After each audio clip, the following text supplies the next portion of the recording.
Coucou. Alors, je voulais vous faire ce petit enregistrement, cette petite bulle d'harmonie, pour pouvoir vous parler un petit peu de quelque chose que je trouve assez important en termes de prise de conscience et qui, moi, m'a beaucoup servi à une certaine période et qui peut de temps en temps me servir encore, à savoir parler de la nostalgie. On a même une radio qui s'appelle Radio Nostalgie. La nostalgie, ça nous permet de nous remettre dans des souvenirs qui étaient bons, qui étaient édulcorés, etc., etc. Mais quel est le problème du souvenir quand on le transforme en quelque chose de nostalgique ? En fait, le problème, c'est que ça nous maintient en arrière. Ça nous empêche de vivre quelque chose qui pourrait être aussi bon, si ce n'est mieux, mais avec un système où on empêche d'évoluer, d'avoir quelque chose de différent. C'est pas parce que c'est différent que c'est moins bien. Et ça nous plombe en arrière. Qu'est-ce que c'est que la nostalgie ? C'est ce que le mental utilise pour nous empêcher d'évoluer, en fait. Parce qu'il a cette conscience qu'à une période, il a vécu des moments particuliers qu'il ressent comme émotionnellement bons, donc qui va être de l'ordre de votre survie à un moment où c'était bien. Et du coup, ça va l'empêcher d'essayer de découvrir des choses où on peut avoir des émotions similaires et pas identiques, mais qui vont être tout aussi intéressantes à visiter, en fait. Mais au-delà de l'effet de surprise, de l'effet de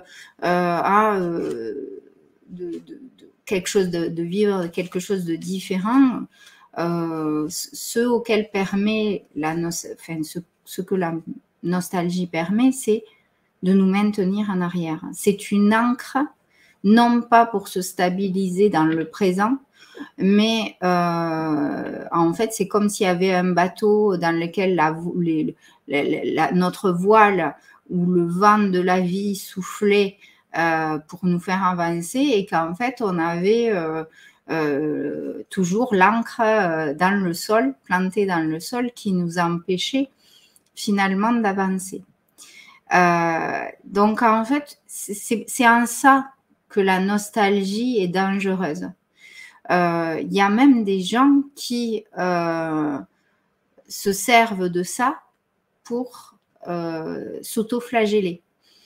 C'est-à-dire, cette nostalgie se transforme en jugement de ce qu'on a fait ou de ce qu'on n'a pas fait. Et c'est un type de torture psychologique qui souvent est imprégné de notre éducation, mais pour lequel on peut arriver à se défaire. Et l'essentiel étant d'être vigilant par rapport à cet état de fait, à savoir que à l'époque, ce qu'on a vécu à l'époque, souvent a été idéalisé parce que par rapport au reste, c'était mieux, c'était quelque chose dont on a enlevé plein d'émotions parasites et qu'on a idéalisé.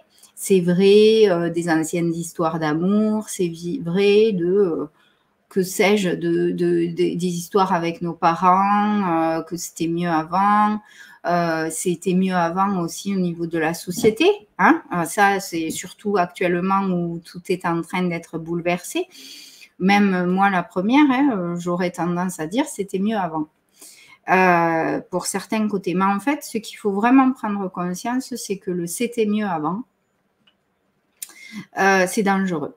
Parce qu'en fait, on ne peut rien créer si avec des c'était mieux avant qui puissent innover pour nous rendre de nouveau avec des émotions et une stabilité similaires, aujourd'hui avec les circonstances présentes. Parce qu'en fait, on a toute une énergie, tout un focus qui est fait sur l'ancien et qui parasite notre vigilance et notre prise de conscience de l'instant présent, de ce qui se passe à présent, de ce qui se passe au niveau sociétal, de ce qu'on est capable de faire et qui nous pompe une partie de notre énergie parce qu'on se dit oui, mais on ne peut plus retrouver ce qu'on avait avant. Et du coup, on n'arrive pas à mettre autant d'énergie dans les initiatives qu'on pourrait essayer de prendre dans l'instant présent. Et c'est ceux aussi qui nous amènent souvent, quand on arrive à avoir une initiative pour prendre les choses en main, qui va nous faire les choses contre quelque chose. C'est là où on va être dans la revendication. Et la revendication n'amène pas une solution à ce qui doit être fait à l'instant présent, parce que ce qui est là à l'instant présent est nouveau et demande une solution nouvelle, un comportement et une prise en charge nouvelle de ce qu'on a connu avant. Et ces solutions ne pourront être trouvées que si on s'aligne avec quelque chose de plus apaisé à l'intérieur de nous, de moins parasité par les émotions et de moins parasité par ce qu'on a connu. Parce que ce qu'on a connu n'est plus applicable aujourd'hui puisque les conditions sont différentes. Alors, quelquefois, elles ne sont pas différentes dans la structure, mais elles sont tellement intensément émotionnées, on va dire, ou tellement cristallisées qu'on ne peut plus utiliser les solutions de l'époque. Et donc, cette nostalgie n'est pas bonne à aucun niveau que ce soit, à titre individuel ou à titre collectif. Elle n'est pas bonne. Donc, il faut trouver de nouvelles façons d'agir.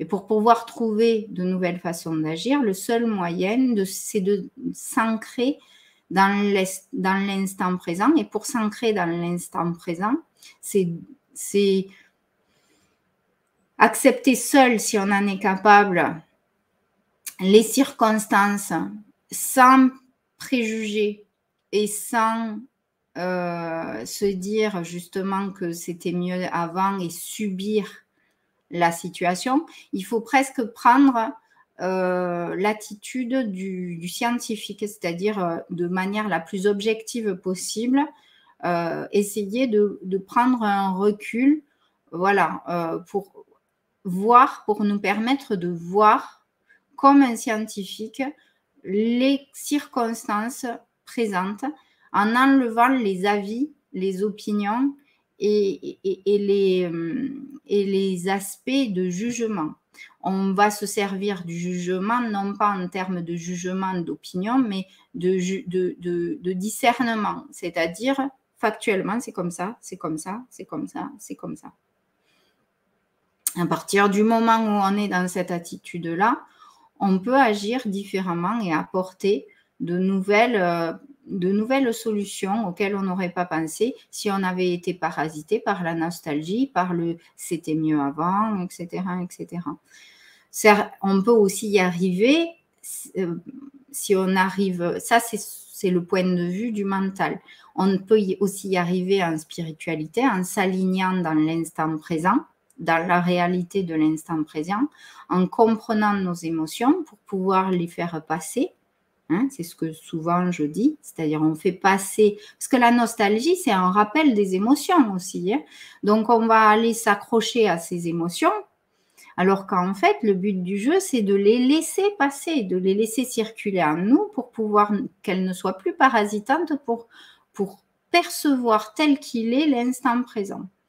Donc, on va s'aligner sur l'âme et à ce moment-là, cette paix intérieure en laissant passer ces émotions, en se disant, bah ouais, c'est comme ça, mais c'est pas bon ou mauvais, c'est. Et une fois qu'on a fait ça, on se laisse envahir par cette paix intérieure, par ce qu'est l'âme de toute éternité, c'est-à-dire quelque chose de serein et de paisible, pour pouvoir voir poindre des nouvelles solutions ou des comportements auxquels on n'aurait pas pensé.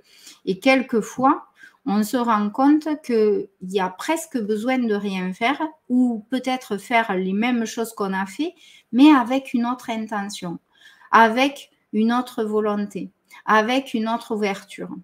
Et ça, toujours, si réellement on a fait passer les émotions, on a accueilli et accepté ce qui était, c'est pas juste de l'acceptation en subissant, c'est de l'acceptation en se disant oui, c'est comme ça, c'est ok,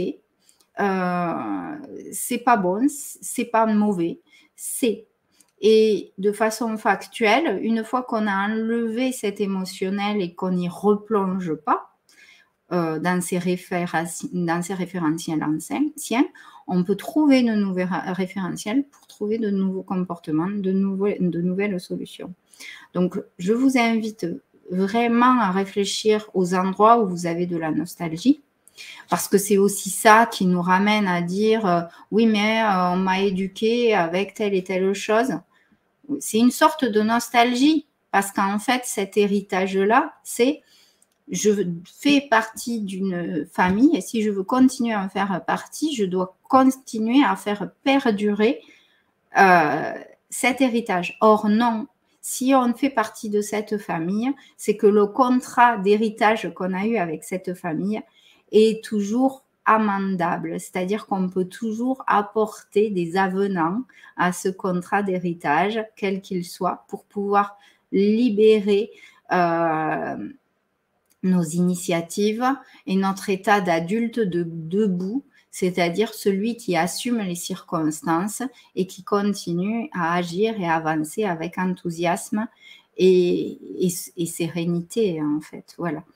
Ça n'empêchera pas forcément les choses d'arriver, mais au moins elles seront prises en charge de façon plus harmonieuse et on passera à autre chose beaucoup plus vite et avec moins de cristallisation, moins de stress, moins de maladies, moins de plein de choses de ce type, moins de guerre au niveau collectif, moins